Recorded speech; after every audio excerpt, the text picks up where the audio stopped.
Hey, Dog Pound, Nathan Zegura along with Matt Wilhelm. Hope everybody had a happy and healthy Thanksgiving. And now it's time for the Browns to return to the field. Monday Night Football at First Energy Stadium. 2-8 Browns, 3-7 Ravens. And the last time it was the Browns and the Ravens, the Browns won 33-30 in overtime. Also the last time the Browns won a football game. So they're going to look to right the ship against the Ravens. What do they have to do coming off this bye week to get things going? I think after the bye week, you always want to get out early. Get out fast on this team. And of course, we know they're going to be without Justin Forsett. They're going to be without Joe Flacco. So they're going to be limited with their weapons.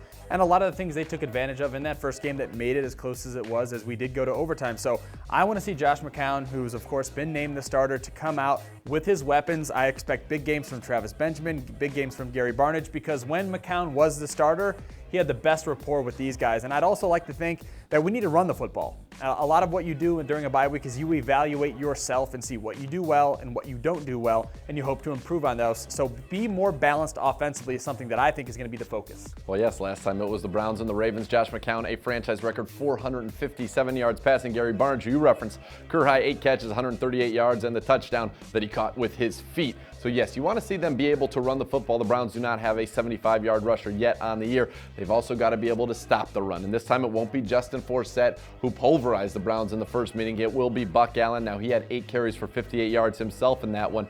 But this team comes to town a whole different set of skill position players. No Joe Flacco, no Forsett, no Steve Smith. And while they didn't have Rashad Perriman the first time around, they still don't have that rookie they drafted in the first round. So basically, it's the second team of the Ravens, quarterbacked by Matt Schaub. It is, and I don't expect it to look a lot different. They're just not going to feature some of those star players, as you mentioned, Justin Forsett or Steve Smith, and force the football to them. So they're going to be a little bit more balanced. But the core competency of who the Ravens are offensively is going to be a lot of what we're going to see. And I think us being a division opponent and us knowing them very well, us getting a win over them, we should expect Jim O'Neill and this defense to have some small tweaks as they evaluated themselves over the course of the bye week as well, and come out, be aggressive, set the tone for this football game. You're going to be at home. It's going to be a national stage Monday Night Football. And when you have two teams that are struggling like the Browns and the Ravens are, I think the team that plays the cleanest game and executes the best will ultimately win. The Ravens, by the way, 1-5 this year when they are on the wrong side of the penalty battle, and that's something that the Browns